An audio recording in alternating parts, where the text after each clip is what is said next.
দর্শক, ভিডিওতে যেটা দেখছেন এটা কোনো সরকারি অনুদান কিংবা কোনো নেতার দেওয়া কোনো সম্পত্তি না।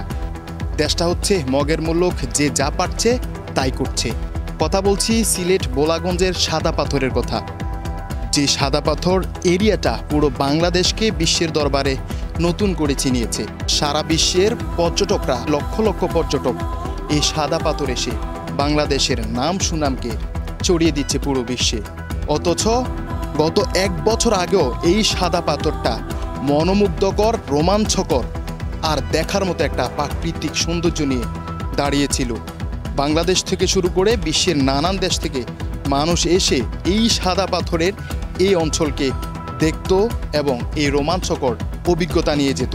অথচ দিনে দিনে এটার অবস্থা এখন হয়েছে মরুভূমির মতো। এক নজরে যদি আপনি দেখেন, ডিরেক্ট এটাকে মরুভূমি মনে হবে।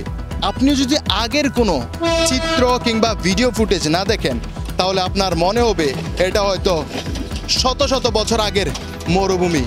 অথচ সাধারণ মানুষরা মগের মুলুকের মতো যে যা পারছে সেই সাদা পাথরগুলো, সেই প্রাকৃতিক সৌন্দর্যগুলো, সেই বাংলাদেশের ইতিহাস ঐতিহ্যগুলো গিলে ফেলছে।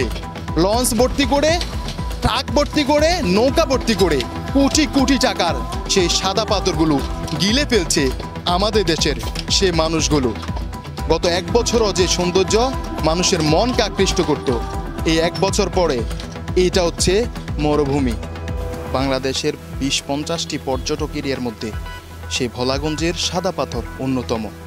অথচ দিনে দিনে এই সাদা পাথরের মতো অসাধারণ, রোমাঞ্চকর, মনোমুগ্ধকর পর্যটন এরিয়াটা হয়ে যাচ্ছে মরুভূমি। সেটা পরিণত হচ্ছে সৌদি আরব কিংবা অন্যান্য রাষ্ট্রের মরুভূমির মতো। আমাদের দেশে তেল, ঢাল, চাল থেকে শুরু করে এখন পর্যন্ত পাথর পর্যন্ত চুরি হচ্ছে।